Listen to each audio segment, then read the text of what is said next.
or dogma from thousands of years ago. These principles are what guide us.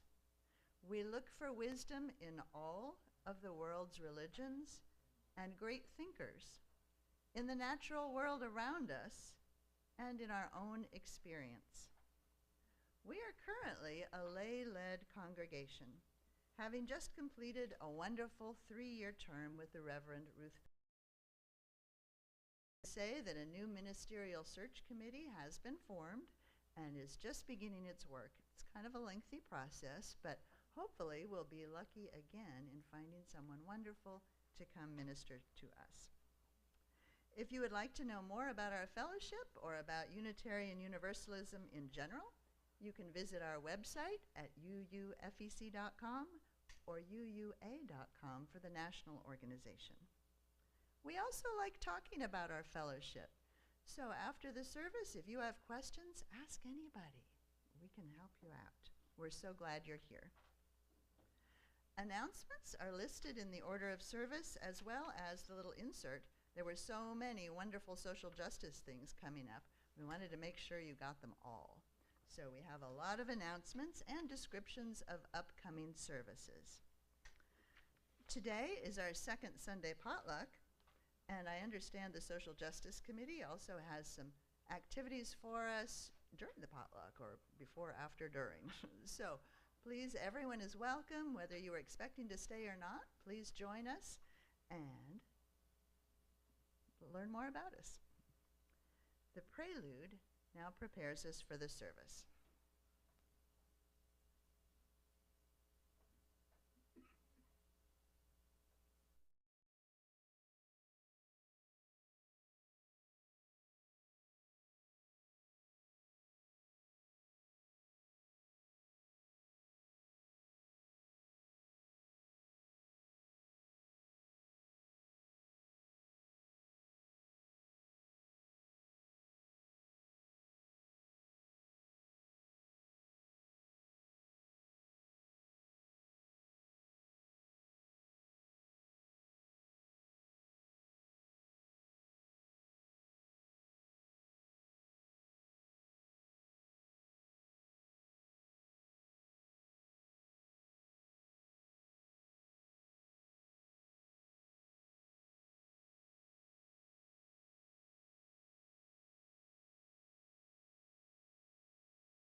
such a pretty song. Each Sunday morning we light our chalice, this symbol of Unitarian Universalist faith that connects us to congregations around the world. This morning, Naomi will light our chalice.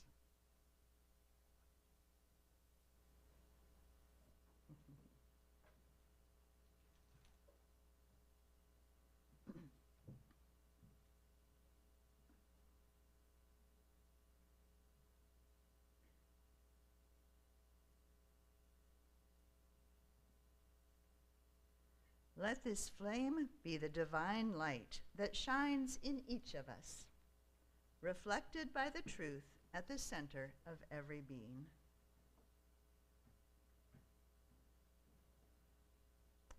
Words by Mahatma Gandhi. In spite of despair staring me in the face on the political horizon, I've never lost my peace. In fact, I have found people who envy my peace. That peace, I tell you, comes from prayer. I am not a man of learning, but I humbly claim to be a man of prayer. I am indifferent as to the form. Everyone is a law unto himself in that respect.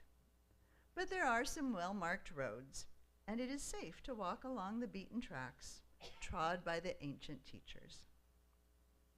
Please stand as you are able for our opening hymn, number 16, in your gray hymnal, or it's on the screen. 'Tis a gift to be simple.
It is the time for all ages, and I'm glad to see we have so many kids today, so come on up.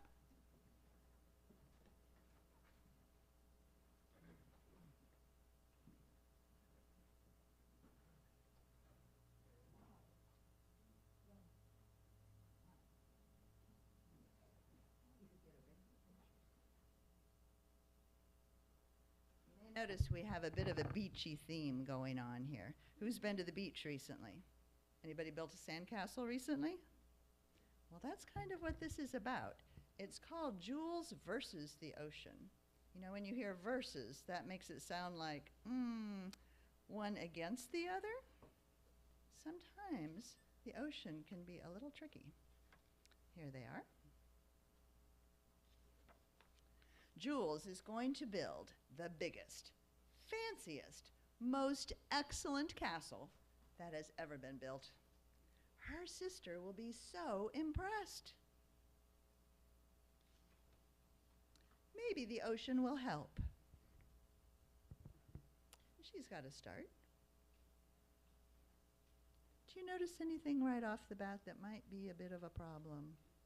What do you think? The way it's full of rock and down. She is awfully close to the water there. Splash! Nope. It's gone.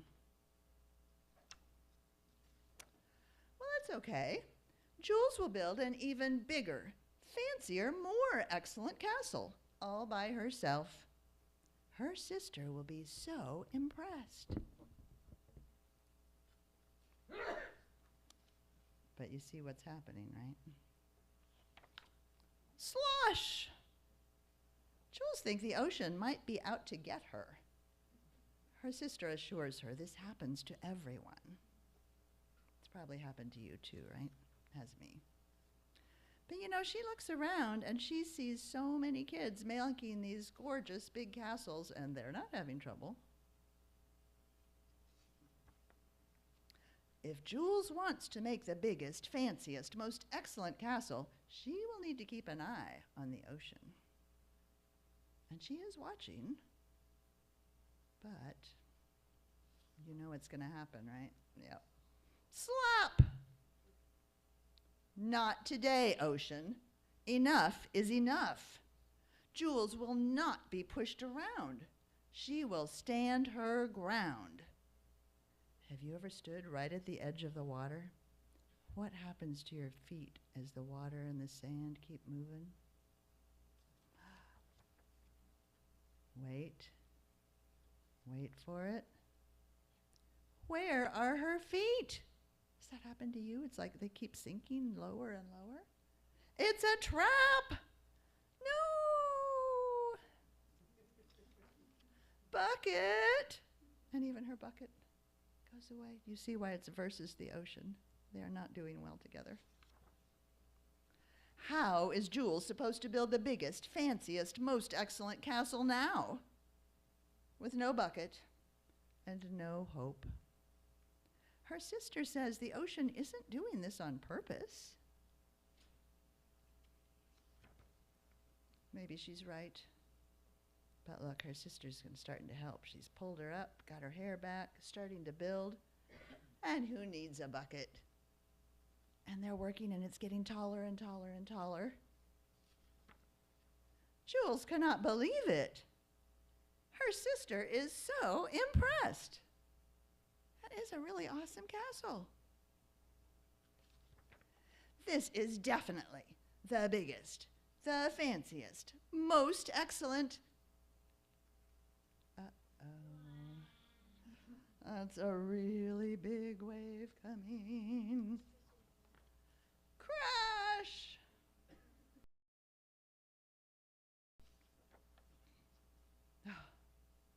No castle. He even flipped the crab over. It did bring the bucket back. That was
us with a few words by Bernadette Knoll.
I want to age like sea glass, smoothed by tides, but not broken.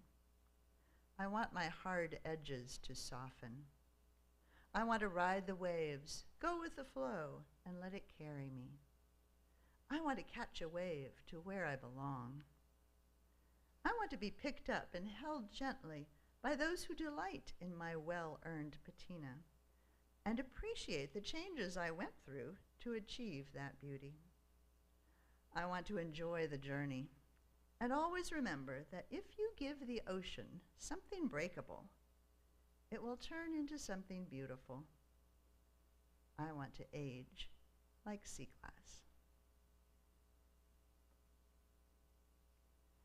After our song of dedication, the greeters will take up the offering. If you're paying your pledge with a check today, please make a note in the memo line. We share all cash donations and unmarked checks equally with a local charity. For the month of June, our Share the Plate partner is PFLAG. PFLAG serves the local community LGBT+Q in our area. The monthly meeting is tonight, right here. Please be generous. And before we start the music, let me explain something. The offertory music is also recorded. You notice Cecile's not here, and thank you to Amy for filling in for us. Dun, dun, dun. This song is called The Day We Are Given by Amanda Udis Kessler, and she has this wonderful website called queersacredmusic.com, and all the music out there is free for anyone to use. You don't have to have permission, licensing, don't have to pay for it, etc. So it's just a good thing to look up. The refrain I really liked, and the words to the refrain will be on the screen. So if you hear them passing by and you want to sing along, go for it.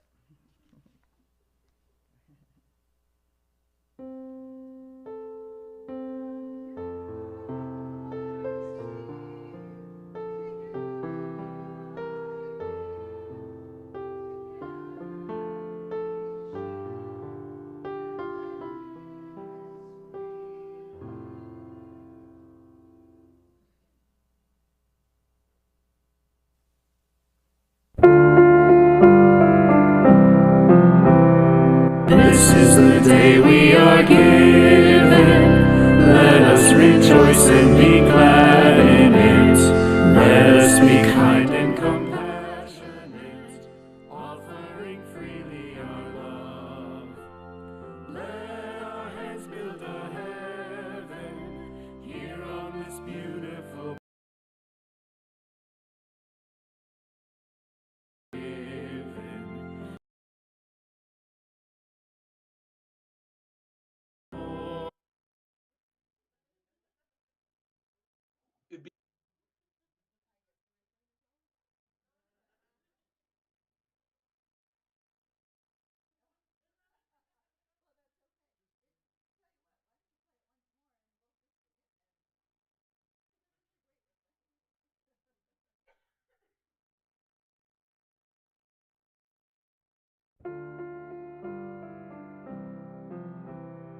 This is the day we are given. Let us rejoice and be glad in it. Let us be kind and compassionate, offering freely our love. Let our hands build a heaven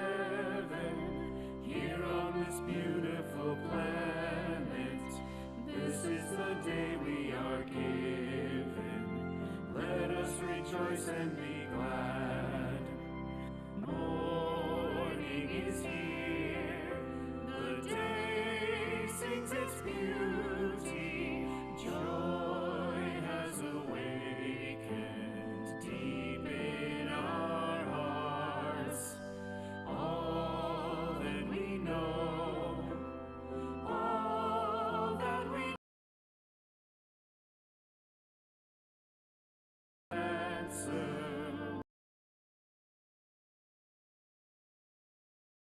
This is the day we are glad in it, passionate.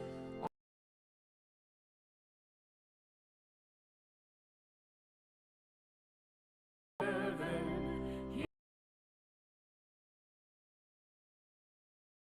is the day we are glad.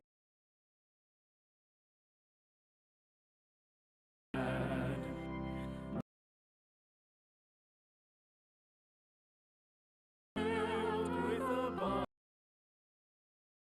live in wonder, bathed in the truth. We are the hope and dream of creation. We'll bring the healing, we'll be the proof. This is the day we are given. Let us rejoice and be glad in it. Let us be kind and compassionate, offering freely our love.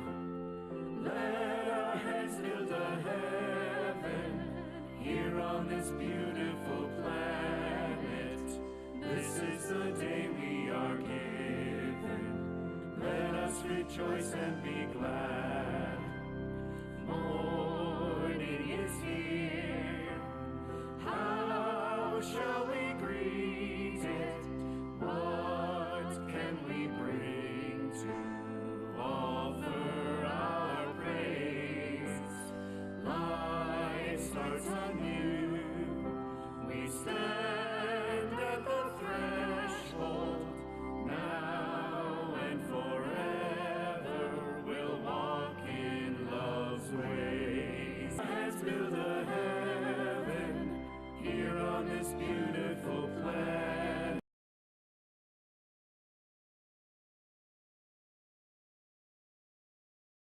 And be glad.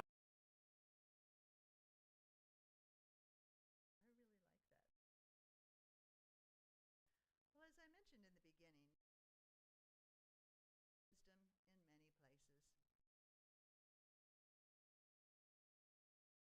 places. National sermon by a minister as well. The UUA has a subscription series that we have purchased, and that's where we get some of these recorded sermons, just in case you were wondering.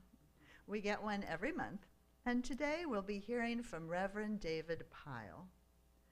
Reverend Pyle works with the Mid-America Regional Staff. He holds a Master's in Divinity from the Meadville Lombard Theological School and a Bachelor of Arts in History and Political Science from East Tennessee State. He currently lives in Oak Grove, Kentucky, and his title is Reflections in Sea Glass. I think you'll like it.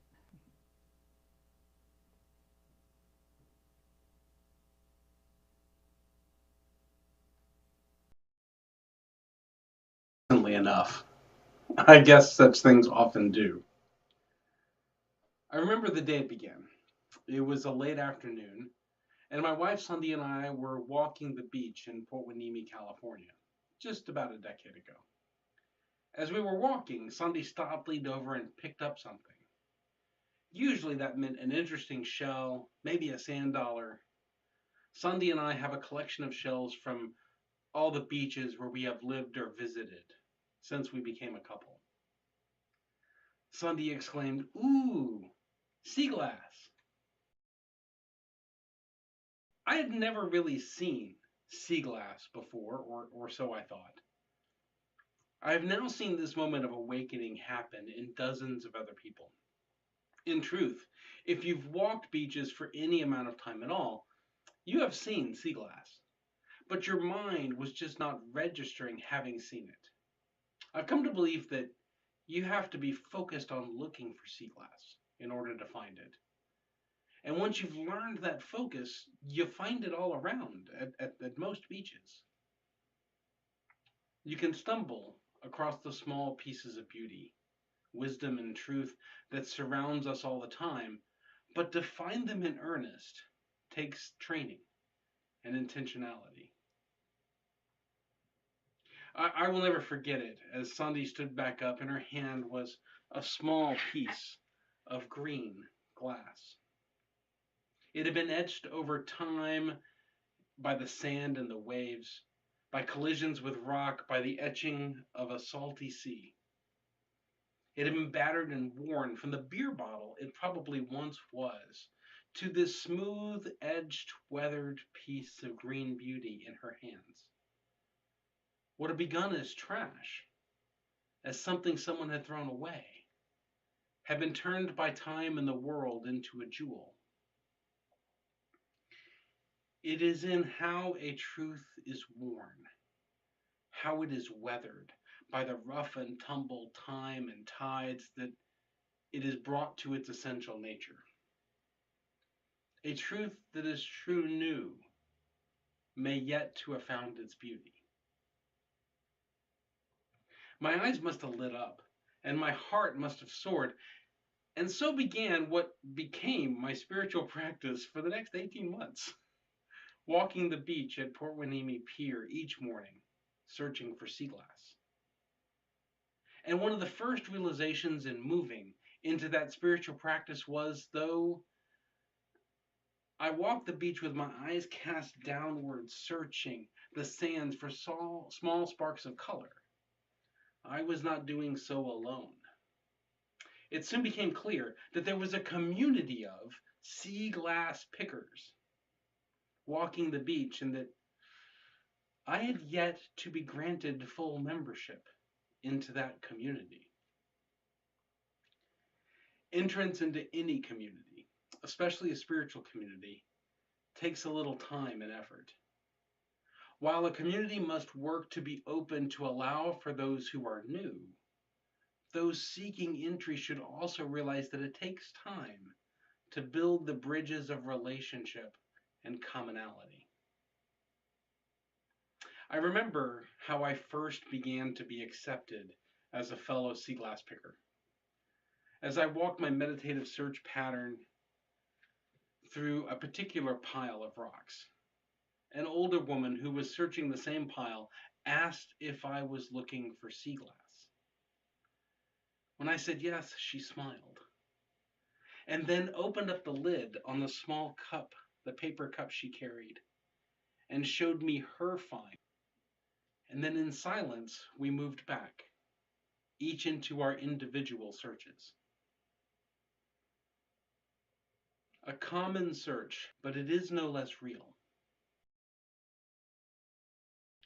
There are different levels of community, though. I remember another morning, walking the beach, when I was searching a particular rock pile, my head cast downward, my entire awareness focused upon the search of my eyes for the particular telltales of color and texture that signify a piece of sea glass, when I was startled by someone yelling at me that this was her pile of rocks, darn it, and I should go look somewhere else. People can become possessive over truth, believing that there is a limited amount of it in the world, and that if they can possess the most of it, they will be better off than others. They will have power. If someone else finds a truth before they do, it feels like a loss to them, not a gain for all. After I moved away, my meditation broken and in some inner turmoil, another sea glass picker whom I had shared finds with before came up to me and said, "Welcome to the club, David. You're not really a fellow sea glass picker until Nancy yells at you at least once. Did you know she calls you Bigfoot?" We then had this amazing discussion about how some people believe that anyone who picks up a piece of sea glass before they do is, in essence, taking something away from them that they would have eventually found, rather than realizing that there's plenty of sea glass for all. A sense of scarcity related to the search for truth and meaning can lead one to anger at others who have found a truth before you, and a willingness to create walls of separation because of it. I also discovered that walking the beach in a grid search pattern, almost like walking a meditation labyrinth, which I also love to do. With my eyes cast downward in a questing gaze, looking over each pile of rocks and expanse of sand, it's a wonderful way to get people to ask me what in the world I think I am doing. Sea glass pickers don't ask. They know they can spot the patterns. The other congregations that search the beach each morning can usually tell as well. I can now identify the seashell pickers, the fossil hunters, the metal searchers, the driftwood seekers by their patterns of movement on the beach. At least at Port Hueneme Beach, those who search for sand dollars are often those new to the beach or tourists. But I have found that searching for sea glass brings people to come ask me what in the world I think I'm doing. It has happened not only in Port Hueneme. I have gotten was, what are you searching for? Indeed. What am I searching for? If I said truth, it might be even more confusing. So I just tell them I'm searching for sea glass, and will often open my little bag to show them. The reactions have been amazing. Ooh, pretty. I never knew there was any sea glass here. Wow, where does it come from? I didn't know the ocean made glass. What do you do with it? Are you unemployed? So, you wander the beach picking up trash. Well, that's very nice of you. I don't believe you. I come to this beach all the time and I have never found any sea glass. Wow, can you teach me how to find sea glass? An intentional, inspired, and disciplined and focused search for truth and meaning conducted through daily life and your own human experience is so countercultural that people often don't know what to make of someone who is practicing it. And they do not really know how to respond. I've taken to telling people when they ask me what I am doing wandering the beach in a search pattern in the early morning or late afternoon hours, that it's part of my prayer life and meditation. First, because it does sound kind of super spiritual of me. And second, it shortstops some of the stranger questions. What was illuminating to me when I started calling it a spiritual practice was the reaction of my fellow sea glass pickers. They immediately knew what I was talking about. There is something inherently meditative and spiritual about the practice of sea glass picking. In fact, I think I have learned as much about meditation from talking with my fellow sea glass pickers over the years as I did from those years sitting on the cushion every day. One fellow picker told me that each time she finds a piece of sea glass, she offers a short prayer of gratitude to God, and that it brings the feeling of gratitude into her whole life. Another fellow picker once preached to me the whole sermon she had crafted on picking up sea glass. She didn't know it was a sermon, but she preached to me this whole sermon on how God takes the places in our lives where we are broken, and over time rounds off the edges, smooths the rough edges, polishes and edges away the surface, and turns our broken, hurting places into jewels. Several fellow pickers have told me how inspired they are, how Mother Ocean can take something that human beings made and then threw away and turn it into beauty, and how that inspires them to create beauty in their own lives. These are often the artists who are searching the beach for sea glass in order to use in their art. One told me she gives away all her sea glass because it's not about the sea glass at all. It's that she finds that she is a calmer, nicer person for having spent an hour each day searching for the sea glass. It's about the search, not what you find. I've come to believe that every sea glass picker has a sermon, or three. And once you're in the community, they will share those sermons with you. Mostly, they are worth listening to. The difference between they and I is that I occasionally get to preach my sea glass sermon in actual pulpits. We all have at least one sermon in us, but the more intentional we are about the search for truth and meaning in our lives, the deeper that sermon will be rooted. One of the most powerful sea glass sermons that I have ever borne witness to on the beach was by a young woman, a fellow sea glass picker. We'd met on the beach and went to share our finds with one another, kind of one of the core rituals of being a sea glass picker.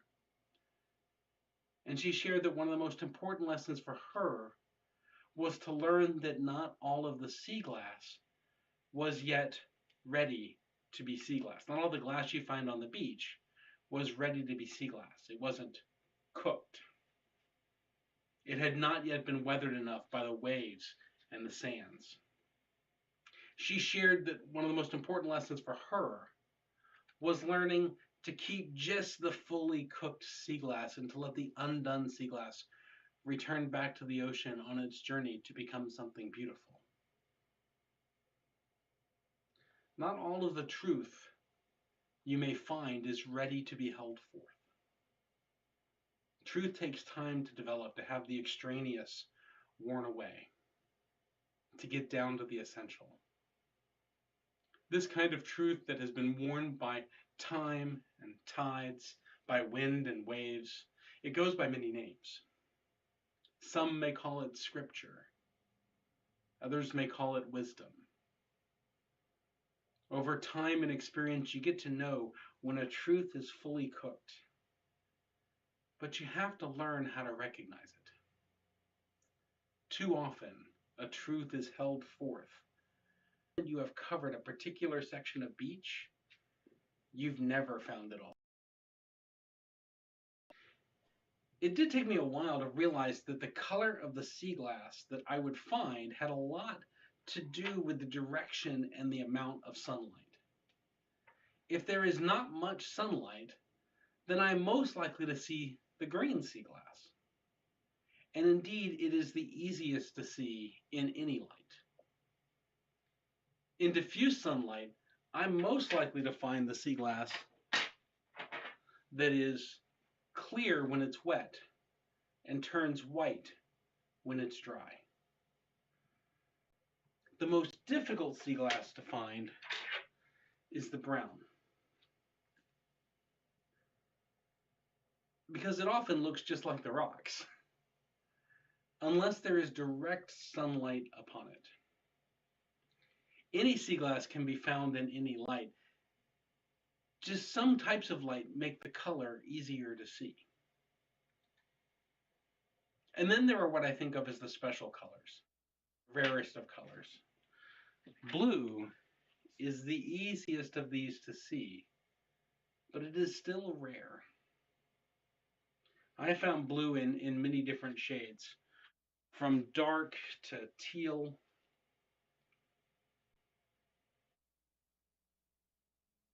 Often I'd find blue near the water's edge, it seemed to me.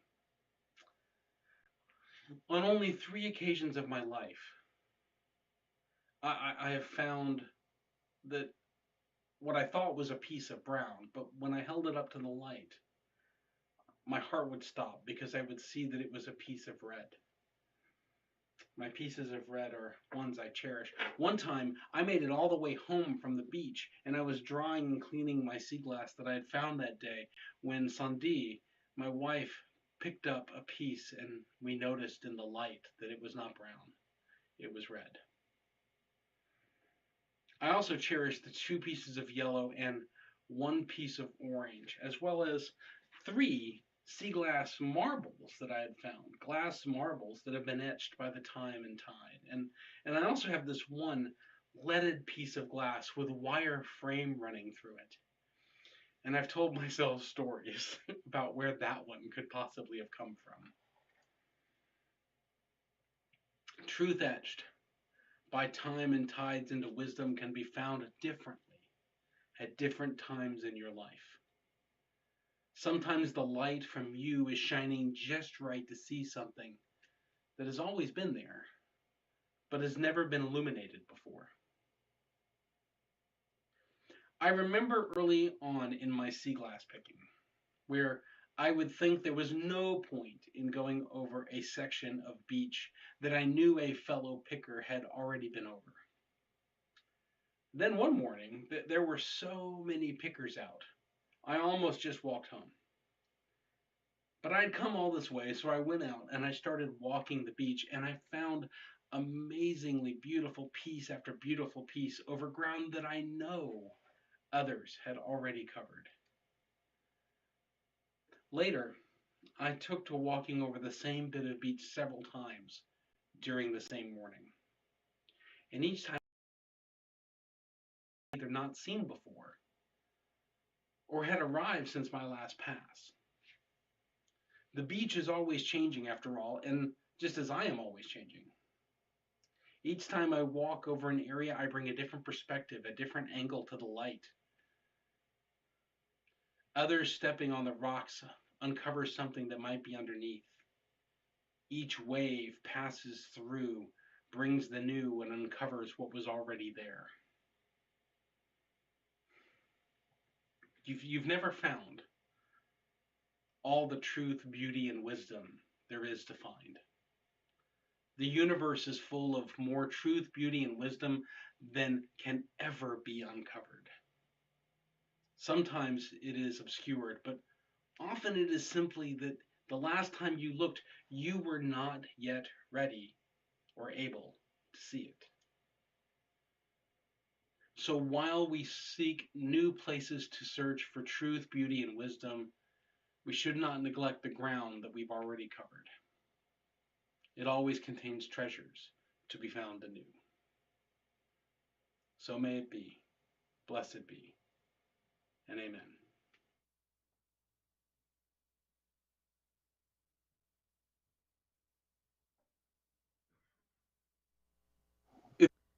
Please stand as you are able to sing This Little Light of Mine, 118. We'll do all verses, or they'll be up on the screen.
We extinguish the chalice flame, but not the light that guides us, that gives us perspective on our own search for beauty, truth, and meaning. Now we know that some people are listening to us online. We thank those people for listening and apologize that they don't get to hear the postlude today because we do not have permission to stream it. But if you're online, you can look it up. It's called Let the Mystery Be by Iris DeMent. I think it's as great a UU hymn as any song could be. So we don't necessarily have the answers to life's mysteries. We may keep searching for them, as Reverend Pyle described, or we might be content to just let the mystery be. Please stay seated for the postlude.